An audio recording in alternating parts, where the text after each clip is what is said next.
Good afternoon, good evening, depending on where you're located, but welcome to all. I am Mary Ellen Kane. I'm a sister of St. Joseph of Brentwood, New York, and I am now serving as the Executive Director of the U.S. Federation. We're so happy to be co-sponsoring this program today. The U.S. Federation is composed of the 16 congregations of St. Joseph here in the United States, all of whom took very seriously the call of Vatican II to listen to the signs of the time, to engage with the world, and to go back to the dangerous memories of our foundation. That dangerous memory calls us to live and work to unite neighbor with neighbor and neighbor with God, as we give witness to the love of God and neighbor without distinction. So thank you all for giving us this opportunity to share with you this evening on our response to Vatican II. And I now turn it over to Shannon. Thank you so much, Sister Mary Ellen. My name is Shannon Green, and I'm the director of the CSJ Institute at Mount St. Mary's University in Los Angeles, a sponsored ministry of the Sisters of St. Joseph of Carondelet. I'd like to thank Sister Mary Ann, Lisa, and Kristen, and all those at the Federation for hosting this event tonight.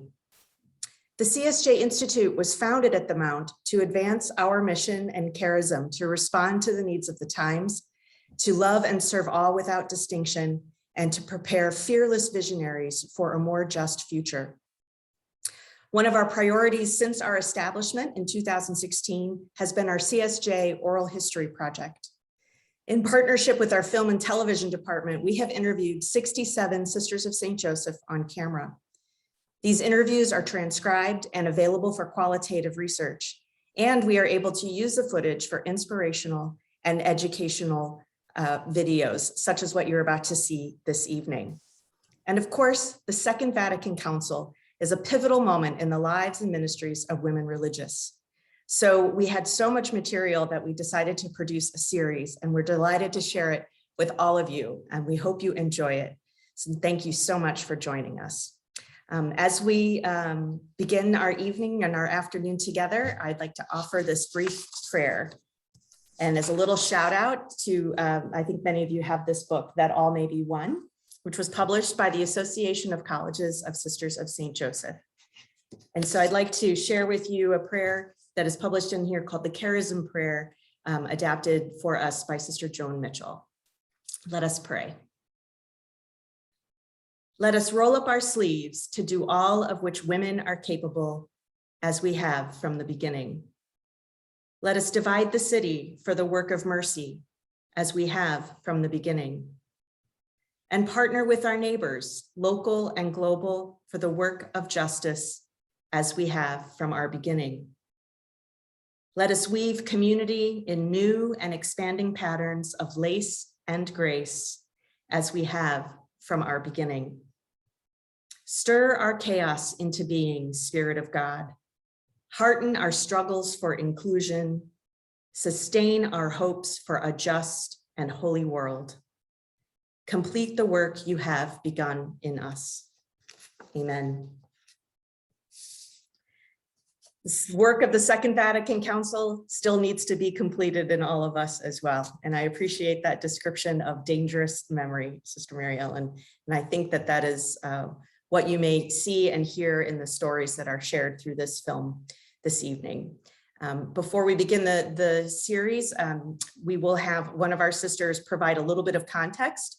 Many of you probably know a lot about councils in the Second Vatican Council, but we like to set that context. So I'm going to turn it over now to the Assistant Director of the CSJ Institute, Meredith Lynch, who will introduce our speaker. Meredith joined the Institute just over a year ago. She is a product of the Sisters of St. Joseph of Boston, educated by them at Arlington High School and at Regis College. And so she joined us last year, and which has been a tremendous gift to the Institute, allowing us to extend our reach for opportunities such as this. So Meredith, please take it away. Thank you, Shannon. And I now have the absolute pleasure of introducing Sister Sandra Williams. Sister Sandra has served as a volunteer assistant to the CSJ Institute since the fall of 2019. She has been a Sister of St. Joseph of Carondelet for 55 years. Prior to her ministry with the Institute, Sister Sandra served in a variety of capacities in elementary education, in ministry, in religious education for adults and children in the Diocese of Orange, as Director of Religious Education and Christian Life Ministries at St. Joseph's Parish in Santa Ana, as a member of the province leadership team for the Los Angeles province of the Sisters of St. Joseph of Carondelet. From 2010 to 2018, she served as the province liaison to the CSJ-sponsored high schools and university. Sister Sandra holds a Master of Arts degree in Religious Studies, Religious Education from LaSalle University in Philadelphia, and a Bachelor of Arts in Spanish from Mount St. Mary's University. I'm thrilled to welcome Sister Sandra.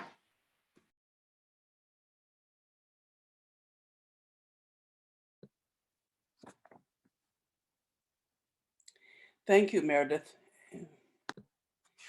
And good afternoon, or good evening, depending where you are.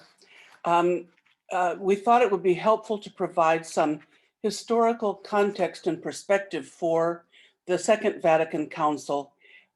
For some of us, it might seem like recent history. For some of us, it might seem like ancient history. Anybody who's younger than 56 was not born until after the council closed.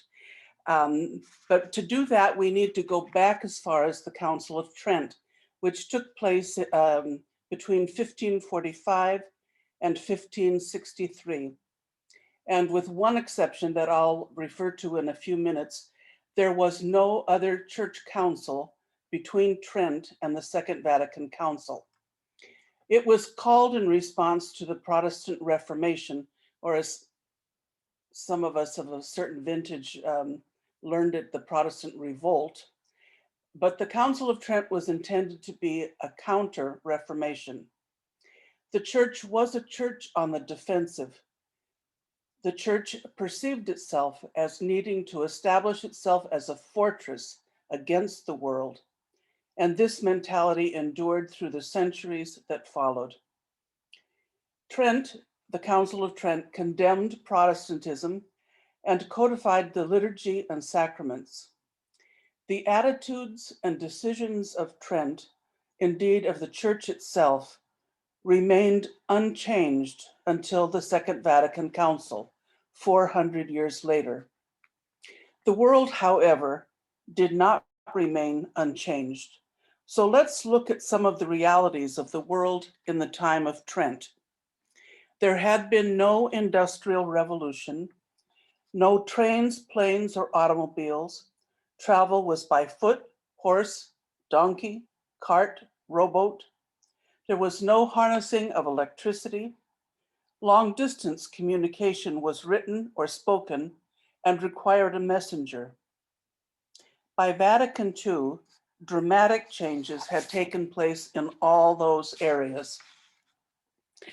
As I alluded to earlier, there was a council between Trent and Vatican II, but it was largely political in nature. Held at Vatican City, it was known as the Vatican Council. It took place from 1869 to 1870. Since the Second Vatican Council was held at the Vatican, it is now known as Vatican I. It was called to condemn a lot of isms: nationalism, liberalism, socialism, materialism. It left unchanged what had been promulgated at Trent.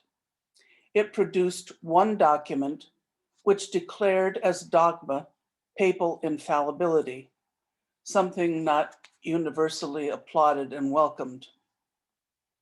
In 1870, Vatican I was indefinitely suspended because of events related to the Franco-Prussian War, and it was only formally closed in 1960, prior to the opening of Vatican II.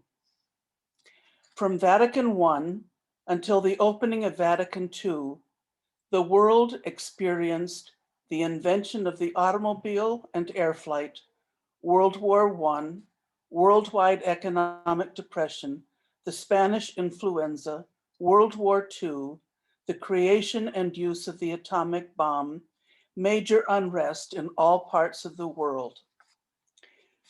Pope John the 23rd was elected in October of 1958, following the death of Pope Pius XII. And just 3 months later, in January of 1959, Pope John called for the Second Vatican Council. I'm going to mention a few events of that time, certainly not exhaustive, but it will give us a sense of the world in 1958 and 1959. The first nuclear fusion was achieved. There was political tension throughout the world, Asia, the Middle East, Latin America, the Caribbean. Eisenhower was the president of the United States. Khrushchev was the premier in the Soviet Union.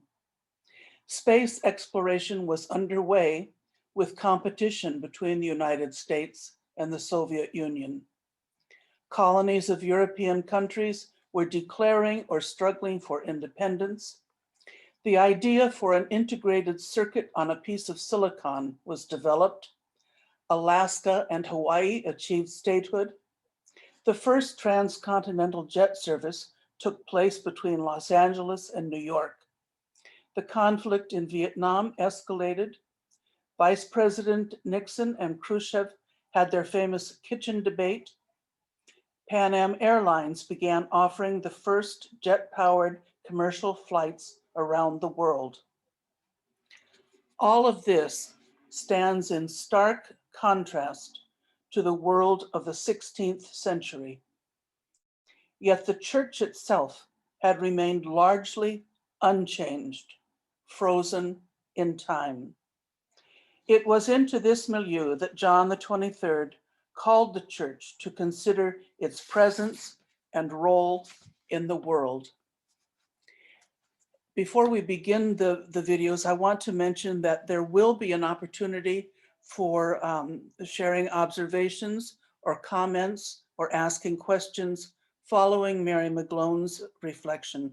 So you might want to keep that in mind as you view the videos.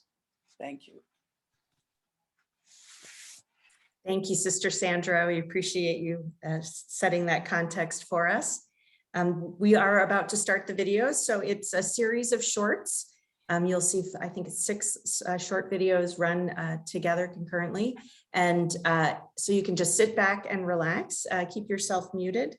And as Sister Sandra said, Sister Mary McGlone will offer a response immediately following the viewing, and then we're going to open it up for conversation. So please enjoy.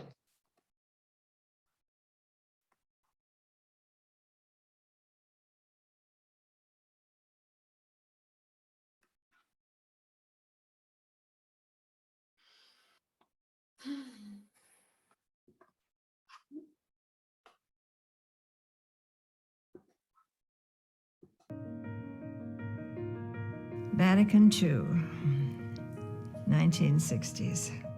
The world was exploding, especially in the United States. The whole hippie movement was in full swing. Vatican II was an enormous shift. Women religious took this seriously. They took the change seriously, and they were implementing, obviously on the fast track implementing. What Vatican II asked us to do as religious is to go back to our roots, to find out what it was that our founders were all about and what they wanted us to do. I was just very moved by the call that all people are called to holiness. The hierarchy, the sisters, the bishops, the priests, do not have a corner on sanctity or holiness. One of the best ways that we could serve was to start adopting secular dress so that we could be more in relationship and not put on a pedestal. We didn't belong there. Our founding documents said we were to be part of the community. We're here to make the invisible God visible by how we act, how we serve, how we love, how we pray. And you don't have to measure it. You just live it. But that was not where we were in 1970. Periodically throughout its history, when the Roman Catholic Church has been faced with issues or challenges vital to the life and well-being of the universal church, the Pope has called for a meeting of the bishops of the world. This gathering is known as an ecumenical council. Each ecumenical council is named for the location in which it took place. So, for example, the history of the church includes the Council of Constantinople, the Council of Lyon, the Council of Trent. In the latter part of the 19th century, an ecumenical council was held in Vatican City in Rome and was known as the Vatican Council. Beginning in 1962, another ecumenical council was held in the Vatican. It is known as the Second Vatican Council, or Vatican II. Angelo Giuseppe Roncalli was elected Pope on October 28, 1958, at age 76, taking the name Pope John XXIII. Chosen to replace Pope Pius XII, many considered him to be an interim or caretaker pope. To everyone's surprise, he was anything but interim, ushering in an era of change in the church remarkable in scope and depth. Pope John recognized that in many ways the Catholic Church was frozen in time, with structures, practices, and a mindset basically unchanged since the Council of Trent in the 16th century. He called for a council that would bring the Catholic Church up to date, what he named an aggiornamento, an adapting of the Church to the modern world. Through study, dialogue, and careful discernment, the council was to consider the contemporary reality of both the world and the Church, and identify and respond to the needs and opportunities of the day. While it may appear otherwise, Vatican II did not cause change to happen, but rather was an effort to respond to a world already rapidly changing. In addition to the bishops, others were invited as observers, including representatives from other churches and religions, and some members of the Catholic laity, including a few women. The overarching spirit of Vatican II was an effort to encourage an environment of ongoing dialogue within the Church itself and between the Church and the world, in order to continue the work of the mission of Jesus today. The importance of the role of the laity in the life and mission of the Church was stressed, with great emphasis given to the universal call to holiness. Holiness, then, is not to be regarded as the private preserve of an elite few. All are called to holiness, whatever one's walk in life. People have said to me, I want you to pray for this because you're holier than I am, and God will pay attention to you more than to me. I find the instruction of the Second Vatican Council helpful there. Holiness is the call for everyone, that it's a recognition of universal dignity that everyone can accept and respond to. Religious life today is certainly different than when I entered the convent many years ago. Vatican II brought us out with people more. It brought us with the human dimension as well as the spiritual dimension. We became part of people's lives, and that is good.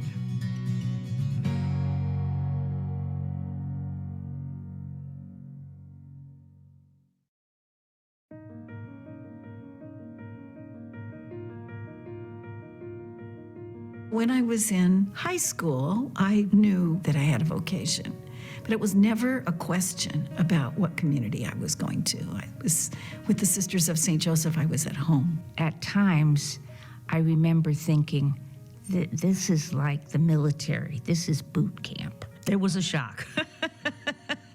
It was a wild-eyed shock. It wasn't what I had expected. My concept of religious life was cloister. That wasn't the case, but it was very structured. You knew where you had to be at 5 o'clock. You knew where you had to be at 4:30. You knew where you were at 6:30. We had a little bit of recreation. In the afternoon, we could go out and play basketball or volleyball. And then in the evening, for half an hour, we could sit in a big circle and talk. The rest of the time, we kept silence.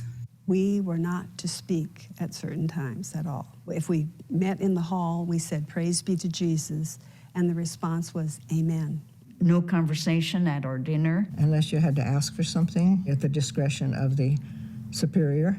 In the old style of leadership, we had a superior in each house. What is a mother superior? She's like the president of a company. Says what sisters do what and when. Religious life at that point, when I was growing up, was, very strict. I lost my access to my friends, my peers. I missed their weddings, birth of their children. It was hard. We were so cut off.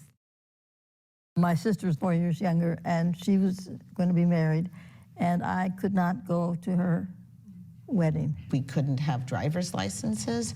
We couldn't have watches. Imagine not having a watch on your hand. In religious life, you just did things. You were told to do, you did it. They told us what classes to take. You're going to take this Latin class. It was way over my head. I knew I shouldn't have been in Latin.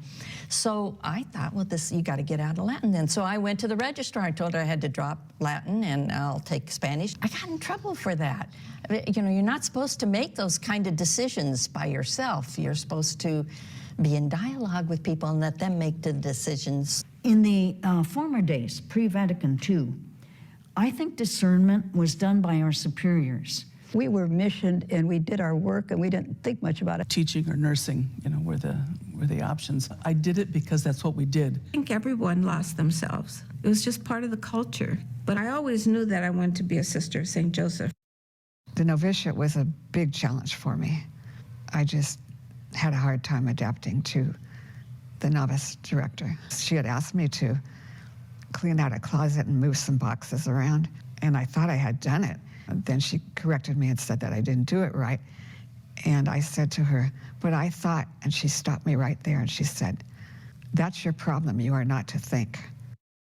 I had a real struggle with that, but I got through it because I knew that I had a vocation to this community. In terms of protocol or in terms of behavior, we knew how we should behave, and we were willing to do that because we were part of this wonderful band of people. I really admired the sisters. They were such joyous women. I saw them as happy. They joked with one another. Very caring. There was camaraderie among them. I wanted to be like that. I felt at home. I felt as if, I could be very happy here. There was never anything that I ever wanted to do other than to be a sister. I wanted to live this life. I wanted to be one of these sisters. I knew this was where I belonged.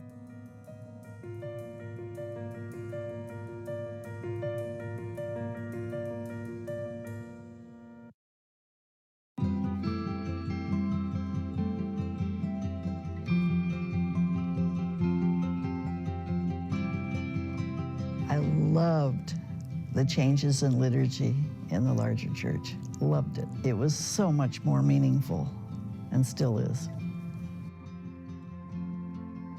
I was excited about liturgy because it was hard for me to fall in line with the Latin and make sense of it. And so when we started everything in English, then it was much easier to follow and to make it part of my life. Some of the broader changes had to do with the way we celebrated liturgy. The altars were turned back around to invite the people to participate more. You're not looking at a back of a priest. I remember the language at Mass being said in English. That was wonderful, and having the priest face us instead of having his back to us. And we each got to have our own Bible, which was new. Before that, we had a New Testament, we didn't have a Bible. So we each got our own Bible. In fact, I remember having a highlighter pen. I would highlight my favorite passages and became familiar with the Old Testament before we were focused on the New Testament. Vatican II had our community prayers in English. They made much more sense to us. In our early days, we would be awakened by the clang of a bell in our novitiate years at 5 o'clock, be in the chapel by 5:20. We had prayers. Being young girls, still in our teens, we'd fall asleep sometimes. The prayers were in Latin. Mass was in Latin. Vatican II brought it all in English, our native tongue. It was meaningful to us. I remember that it was such a freeing experience to be able to pray that way. And then the prayer life, I think that was a key for me, to really have time to contemplate, to really have time to get up in the morning and not have to go to a chapel and sit and pray, but to sit on the floor if I wanted, in my bedroom. A bell didn't get me up. I got up because I wanted to pray. That made a difference. To find how God was working in me just opened up the doors. The prayers were changed from Latin to English, so it was in the vernacular so that the people could participate and understand what was happening. Men and women began to participate in the liturgical services and serving. It's the people being a part of it. It's no longer the priest, the male figure, but it's us, men and women, children of today, participating. And then we diversified in many ways for the needs of the many different types of communities. Singing was much, much nicer, I thought. Lots of Japanese songs, hymns, was composed. So that was more fitted to Japan. For the non-Christian, it'll be easy to understand what we are singing and easy to sing with us. They had worked directly with the people, and they were listening to them, and they would offer Mass in Spanish, in Quechua, in Aymara. And then the Maryknoll priests started to move in some of the rituals that the Aymara people had for burials. And it was beautiful, and that was part of the Mass. So it became meaningful to the people and it became meaningful to us because that's what they lived in. These were their rituals, and all of a sudden they were being blessed to be within the church liturgy. Reaching out to the disenfranchised and the marginalized, that they are part of the church and they have a place in the church. So some of that has evolved along the way.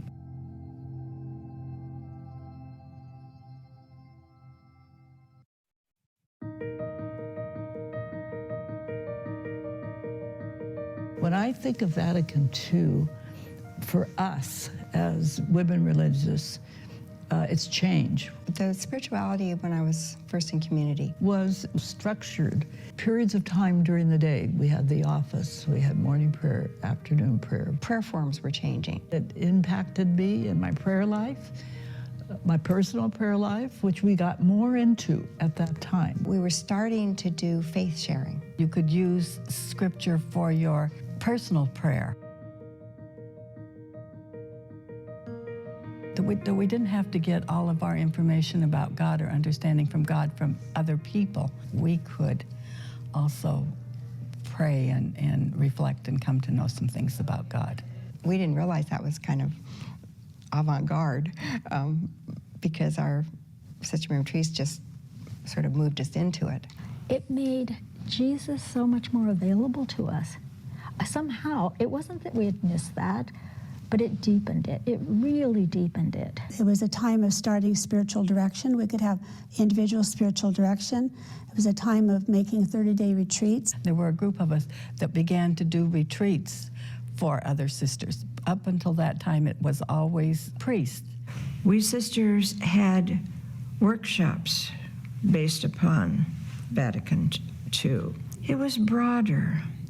It was open. We had theologians who were speaking to our hearts. Our retreat experiences were changed. They were not just preached at, but we were able to involve ourselves in dialogue with others. We learned more about the Spirit rather than this God of pre-Vatican days that was more like a patriarch or somebody up there. This was a God who loved us. Vatican II, one of the first church teachings I remember was, church is the people of God. And so I became part of a parish group immediately studying what that meant and talking about it and becoming church in a different way.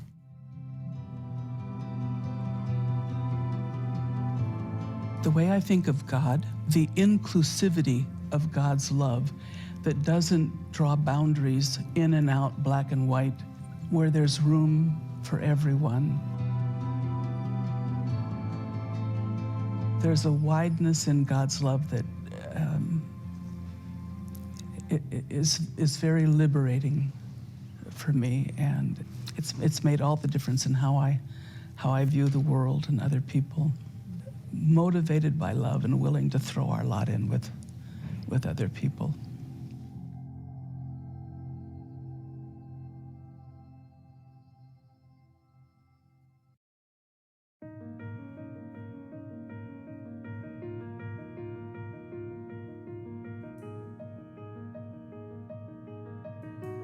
The habit was so uncomfortable, you know, that thing about you. In fact, I felt all the time I was looking out of a picture frame. Plus, they were clumsy, hot. It bothered me, kind of. And you had to make your own habit. And I was not a sewer, and I did not enjoy it. But you got used to it. I mean, we had one of the nicer habits of nuns. We didn't have a big thing like the BVMs was supposed to remind them of a coffin. Ours was simple. Why did we adopt the habit that we did? The habit was a way of being faithful to the origins of our community in France in 1650. Our founder, Father Madai, wanted us to be like the women of the day, and the widows of the day were free to go out among the people. Our habit was what a 17th century French widow would wear. And the days that we were founded in 1650, women could only be on the street if they were with their father, their husband, or they were wearing widow's garb. It made them blend in. They could minister with a variety of persons in a variety of places, places where unmarried women simply could not go. And so it freed them to be present in ways that they wouldn't otherwise be. To dress like the widow of the day was appropriate for us. But then we began to be very different as time went on. It's just that we kept it for over 300 years. It became an anachronism. Our movement from the habit to more contemporary dress was born of that desire to be with others, to be available to others. Changing the habit was so divisive, so shocking. I entered at the time where we received a full habit and went through the rituals of the wedding dress. And then almost immediately, we were starting to take off pieces of it until we were in complete contemporary dress. Skirts, you know, below the knee. In the beginning, everything was black. Then we could choose brown, gray, or navy blue. Our dressmaker was delighted now that we could have something of other colors. Brown, black, tan, gray, subdued colors. I hated the subdued colors. I was actually relieved when we could take the habit off, because in the hospital, anything that's below your waist gets on the floor contaminated. And the rosary beads, you know, they were beautiful. They hung on the side, but that was not good in getting caught on the rails and everything. The thing I appreciated was anonymity. To be able to go shopping and not be pointed at. The community said those who wish can change. You can't go back and forth. It really did change the view of religious life for women. For some people, that was horrible. It was very, very hard. I think was the hardest thing was the reaction of older people. I mean, my family didn't like it because the image was gone. How can you be a nun without wearing that? To them, it was the image. I remember coming to LA and one sister saying, "Oh, not you too," and I didn't know what she was talking about. I go, "What?" She goes, "You changed." I go, "I did. I did, and it's okay. We're still good sisters," you know, but it was tough. I was at the Mount at the time, And the students, the way they reacted, I can remember so well. I was in my classroom, it was a change of classes, and the door was open, and there was a steady stream of students going by the door because they wanted to see what this nun looked like without a habit. So some of the students had a hard time with that, as many Catholics. Yeah, we went through a lot of rugged times after that.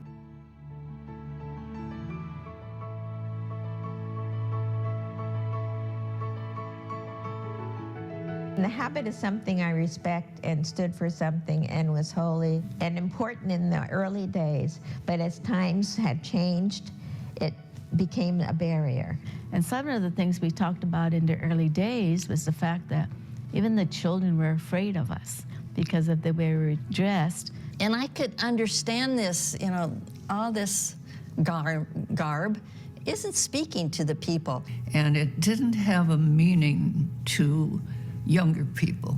I remember a parent saying to me after we came out, "Sister, it's so much easier to talk to you because you look like us." And when I discovered that it removed some of that barrier, then I felt like it was the right thing to do. When I became a chaplain, I remember one woman who wasn't Catholic, because we visit all the patients.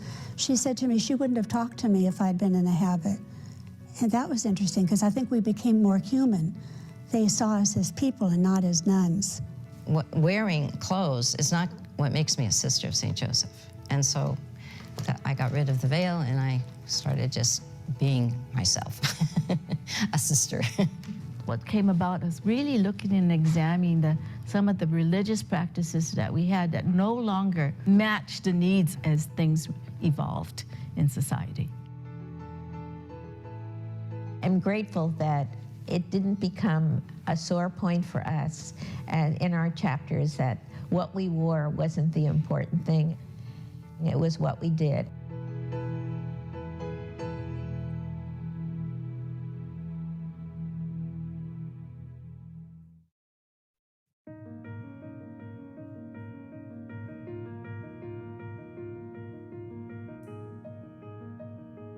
Community was changing drastically when we entered. Prior to Vatican II, we had superiors in every house.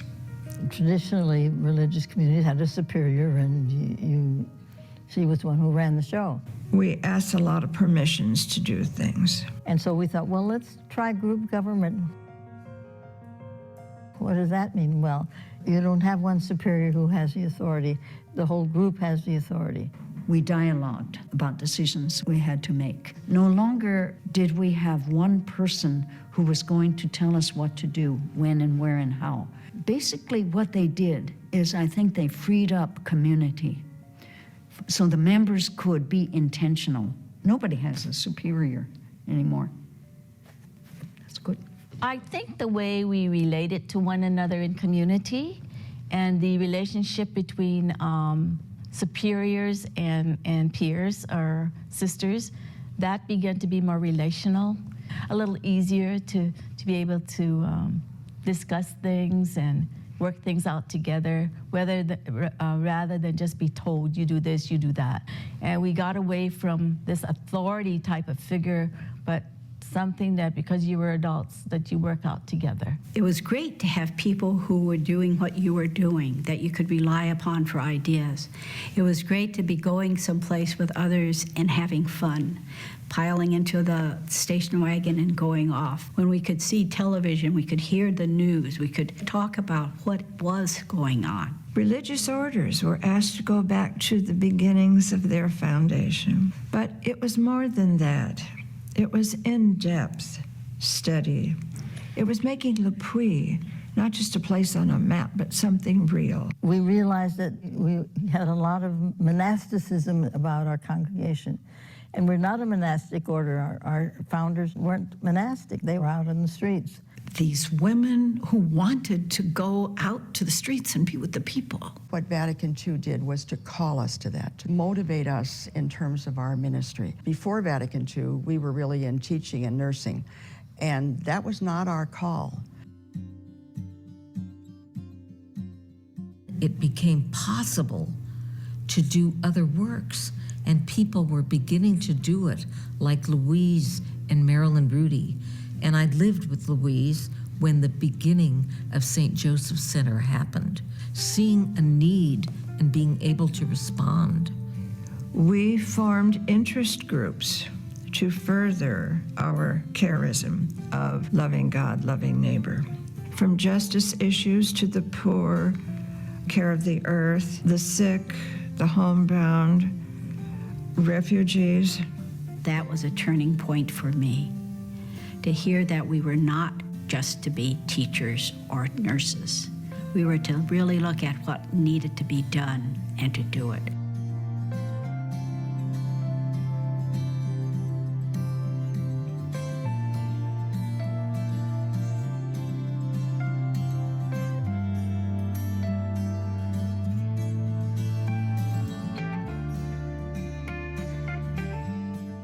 When the sisters began to leave schools and go on to other ministries, many people were shaking their finger at us, and here you are deserting the children and deserting the parents. And there was some tensions there among the sisters, understandably so.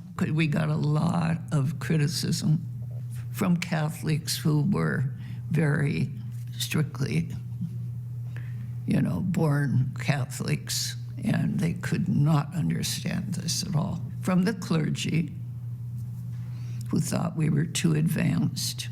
Instead of appreciate what they were trying to do, many of the pastors, especially some of the older ones, really hypercritical. I detected a lot of fear in our older sisters. They were afraid that things were going to change just too drastically. There were a lot of tensions in our chapters when we would gather for assemblies, about what direction we ought to be taking.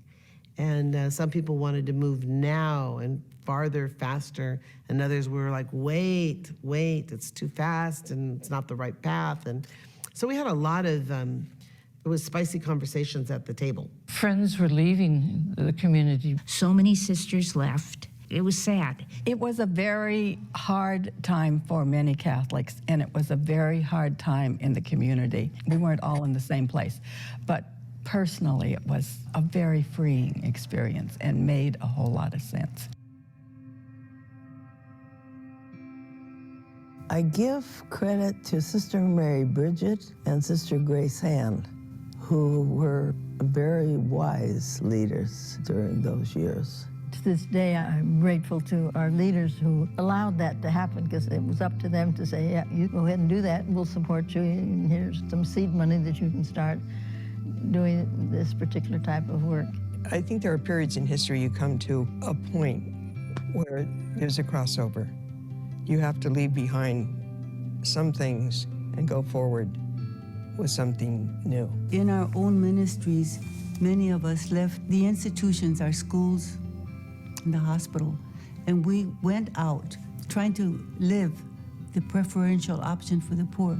It intensified in us a sense of social justice. This is why we were founded. It freed me up. I have very strong convictions on social justice. So it gave me options to move toward working with the poor. I think that's very important, and it has affected us very much. It affected us radically, and we responded radically.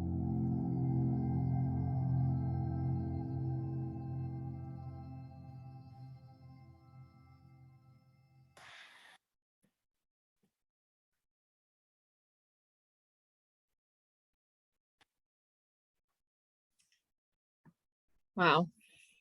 That's not the first time I've watched that series of shorts, but just phenomenal. Thanks so much for bringing that to all of us this evening, this afternoon. At this time, I have the pleasure of introducing Sister Mary McGlone, who some of you may or may not know. And Mary currently serves on congregational leadership for the Sisters of St. Joseph of Carondelet. She was received into the congregation in 1973, and in 1978 made perpetual vows.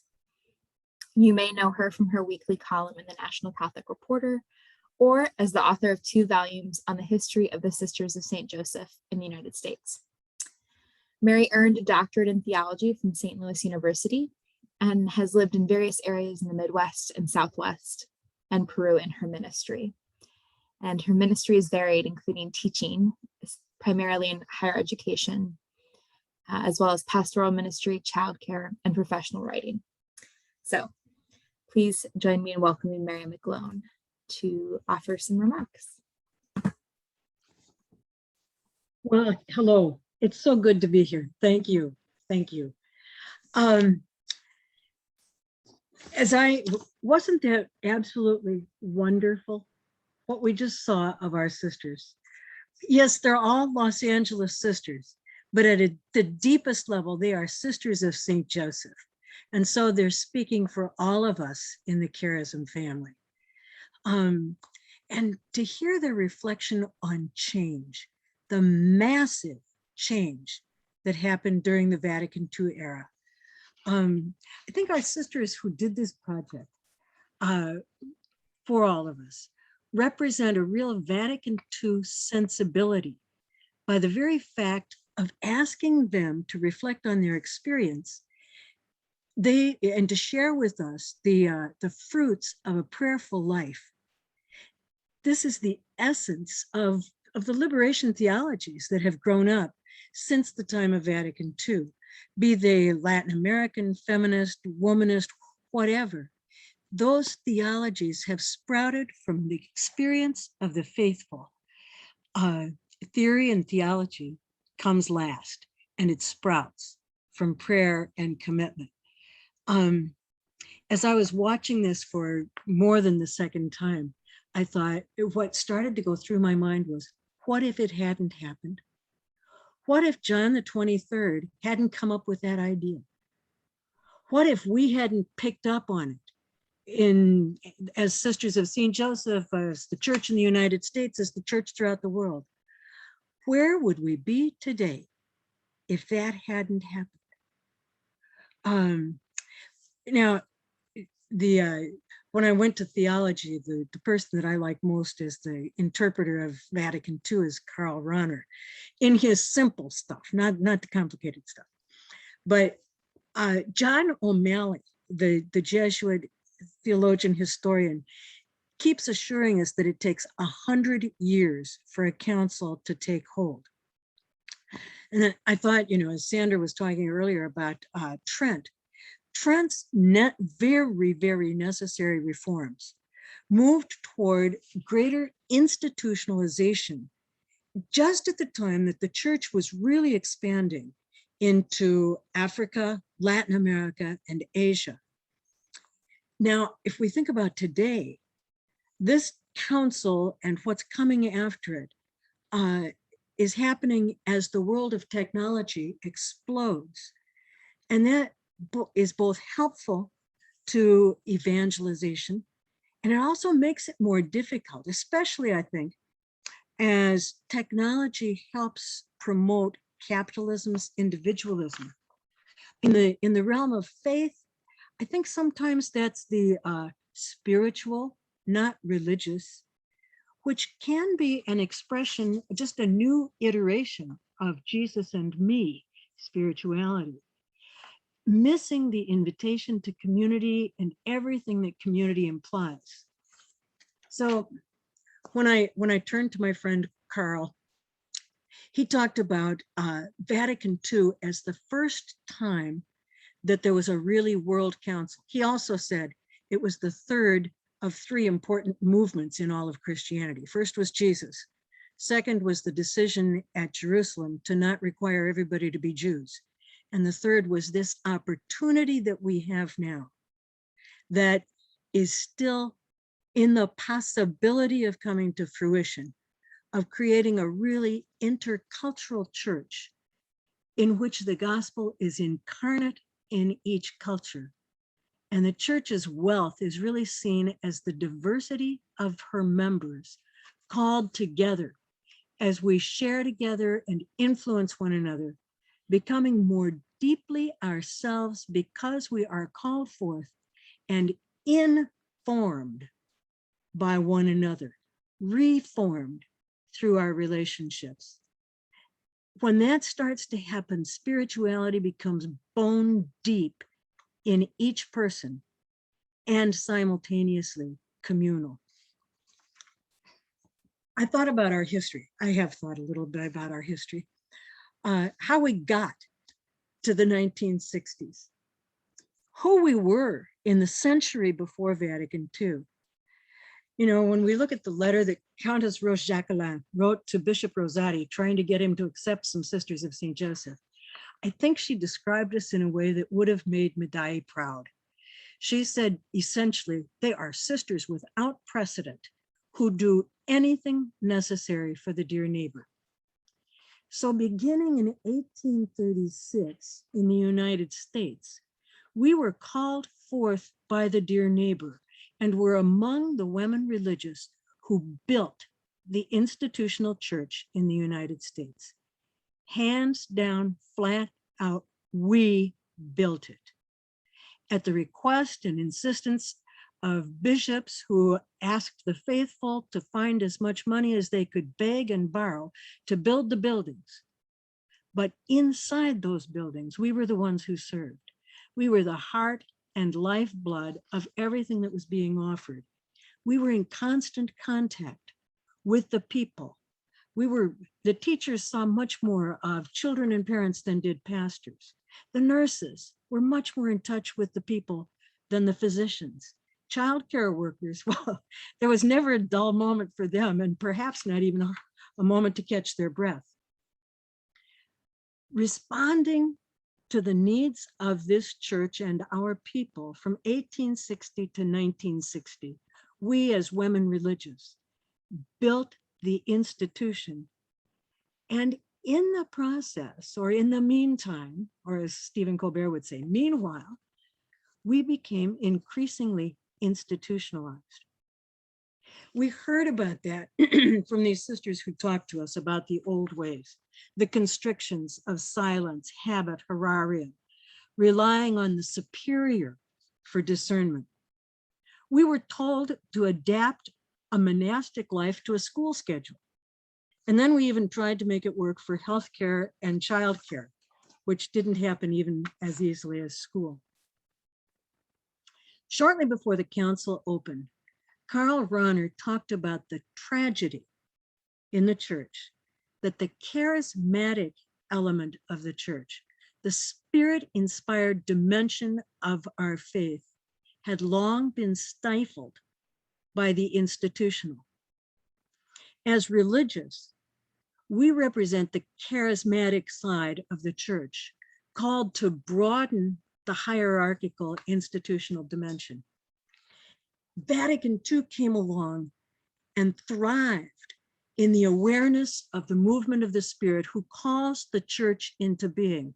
It's not an institution, it's a group gathered, the Spirit who gives and draws on the vitality of the gifts of all of God's people.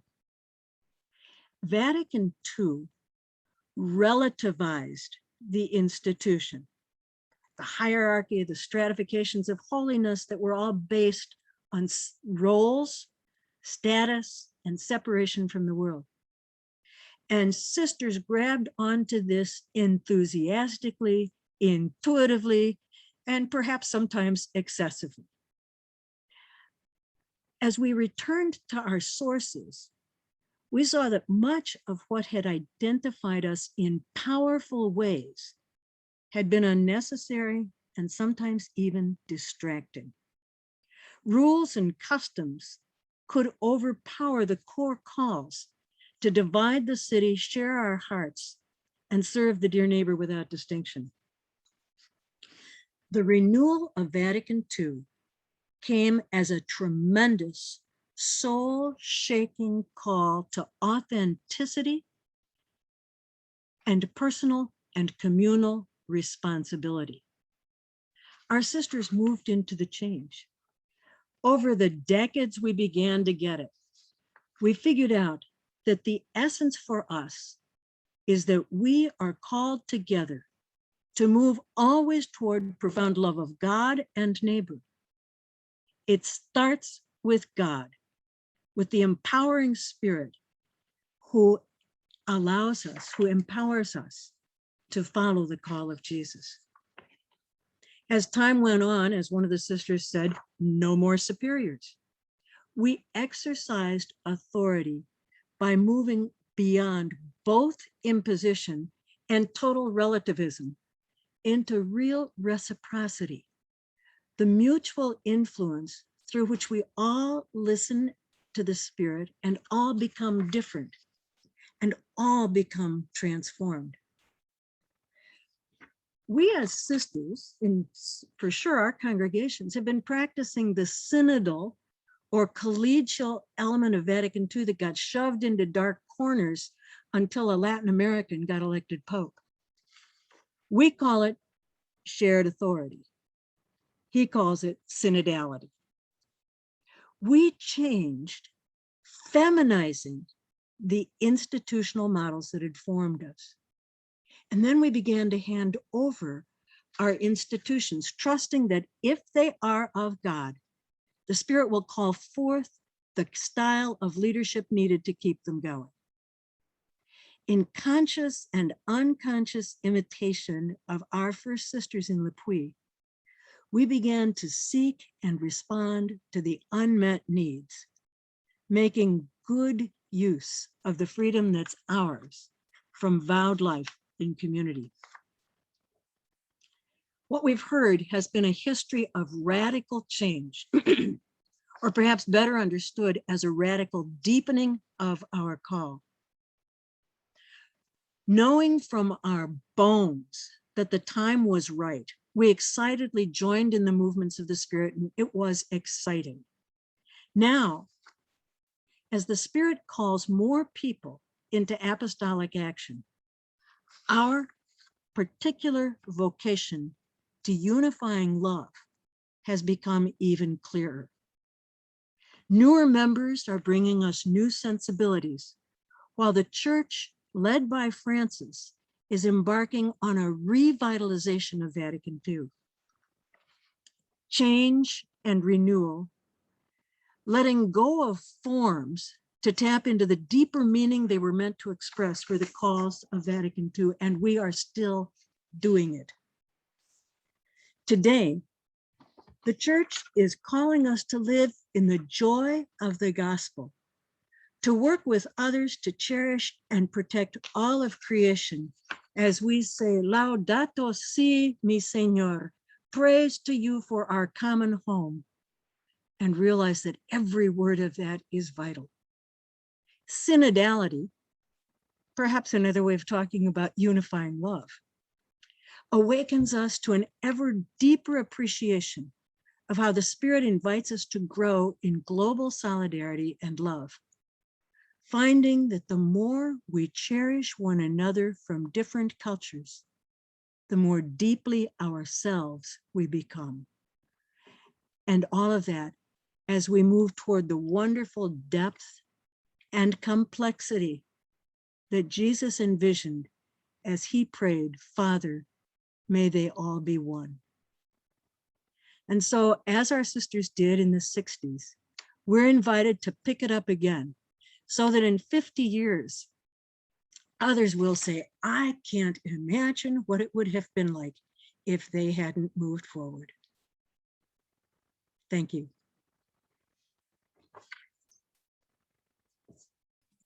Thanks so much, Sister Mary. Yes, applause, yes. So at this time, it's just been a wonderful hour with folks. We have about 15 minutes or so for some questions, answers, and comments. I ask that you either use the raise your hand feature in Zoom, or put your question in the chat. We can make sure we get to it. And if there's a particular person you have a question to, feel free to do that. And again, any comments or observations, we welcome those. So have at it, community.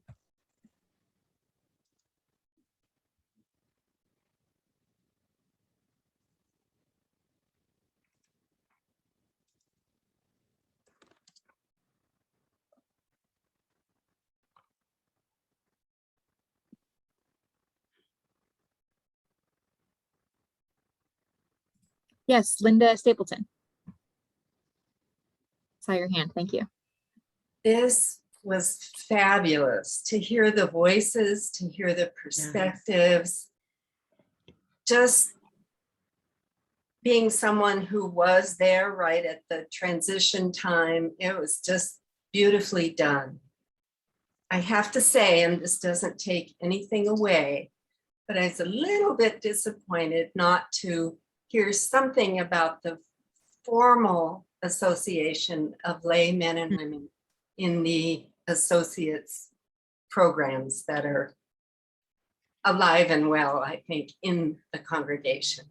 So I just felt the need to say that out loud, but I don't mean for it to detract at all from the depth of my appreciation of what has been done.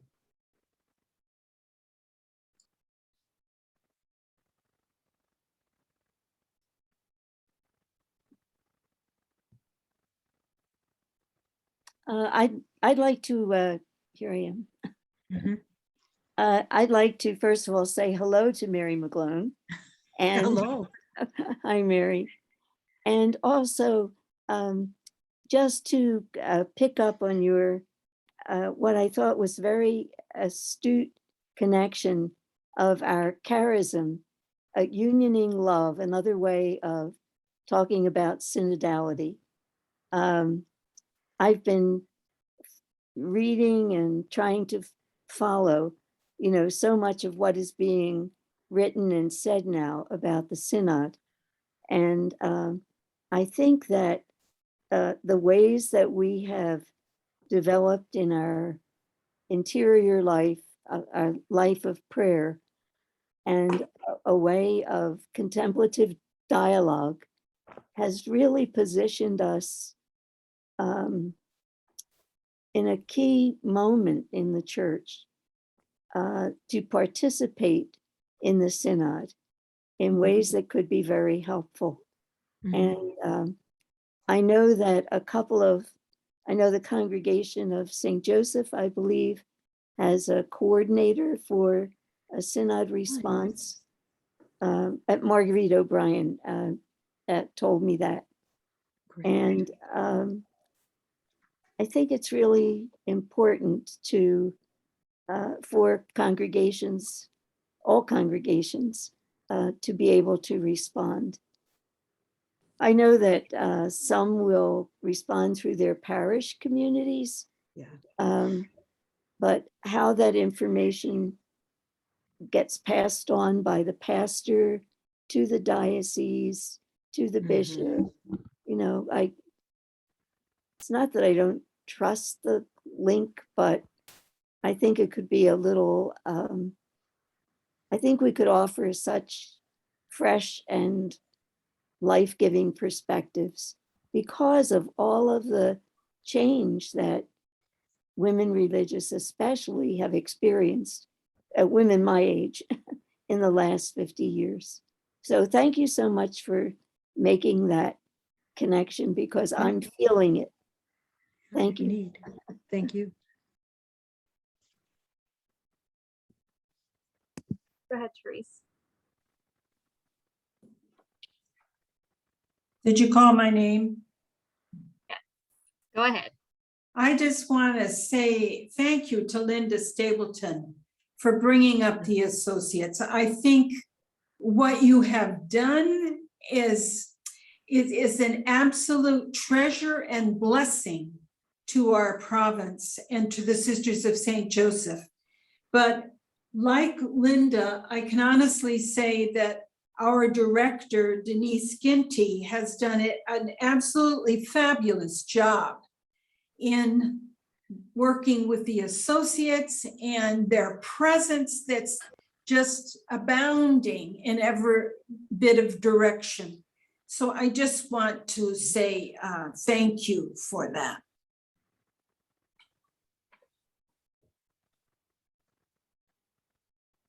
And I don't know if Sister Sandra or Sister Mary would like to respond at all or expand on that. Well, I would say that as I talked, most of this really did have to do with our whole charism family, which I had mentioned. And yeah, I did not I don't think, as the sisters spoke about their change,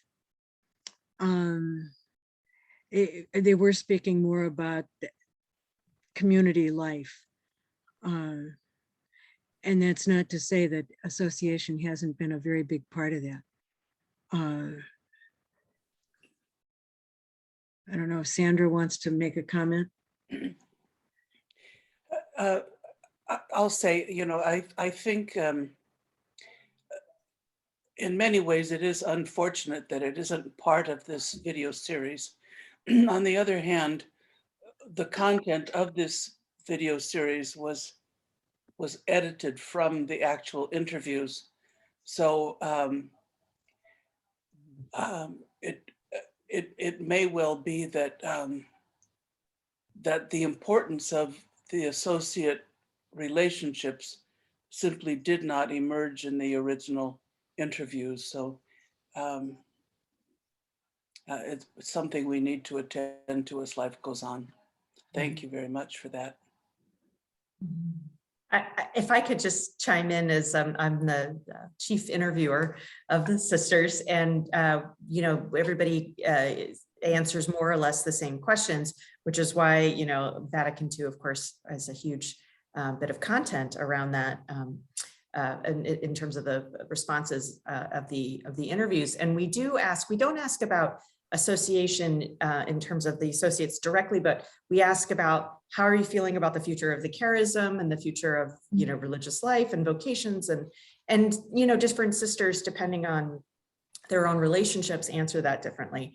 And many do lift up the associates as an important branching growth sign of life in terms of the community, in terms of the charism. But we also, this started out as a project at the Mount, so we focus a lot on our students and higher education and the formation of our faculty and staff. So this is not a project of the province per se, except of course that it's in partnership with the province and with the explicit support of the province, but it's a project of Mount St. Mary's. And so that would not be a particular focus of ours, although of course we certainly recognize its importance, and it does emerge in the interviews. We produced this series for our students in classes, and really had no idea that what appeal it would have beyond that until recently. So there is material there, and we'd be happy to take a look at that material and maybe produce another video that talks about how the laity and the non-vowed members and associates and the family of Joseph more broadly is happening. Thanks for that context, Shannon, because I think that's an important thing to understand what the audience was in its initial intention and how this has become an iteration. So that's helpful for me as someone who's new to the project. I had a question in the chat, and I do see a few hands raised. So do the folks that have their hands raised, do you have a specific comment or question? Otherwise, I'll go to I think I saw Noelle first. Go ahead. I was very sort of shocked that it takes 100 years for the council to make any input, because it is like digging through a mountain trying to get people to even get any information on it to offer them. Guess what, guys, there's lots of things happening out there.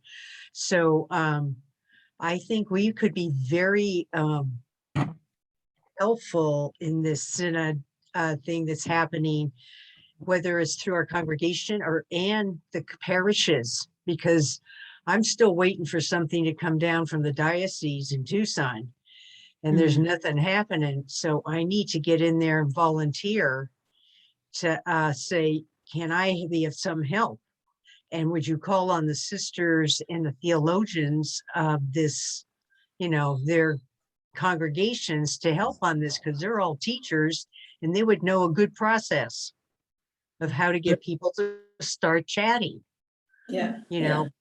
My brothers I think are very slow because they're really caught in the institution, and we've been digging our ways out, and I think we could continue digging and help others. Yeah, and I'm just gonna I think it would be interesting to share around the Federation what we are doing in terms of the Synod. I know in Crondelet, two of our sisters are highly involved in their diocesan synods in St. Paul, and I think it's Syracuse for Katie Eve, isn't it? Yes. So, but to, see what we're doing and how we can replicate that, how we can make it leaven, as a gospel story recently heard talks about. Great, thanks for that. There was one kind of question or suggestion in the chat about where there's new growth and evolution and how we can tend to that together. And Deirdre Griffin, I apologize if I pronounced your name wrong, just kind of mentioned kind of shifting, how do we live out the identity and the charism in the Federation? So I think that's a great point of connection of what do we look like going forward? We're scattered across many screens across the country and perhaps throughout the world. So I find a lot of hope in that. And I do want to leave a few moments for some housekeeping and some promo, some future things to look forward to. And then I'll turn off the recording and people need to leave at 5:45 or 6:45, whatever time it is, then we can continue the conversation. Thanks. So I'm going to pass it over to Meredith really quick to share a few links. Thank you, Lisa. I'm going to go ahead and put the link for the video series that we just watched into the chat. And Lisa is also going to be sending out the recording of this event, which will have Sister Mary's remarks and Sister Sandra's. So please feel free. I will also put the CSJ Institute email address in this link. So please feel free to reach out to us there as well.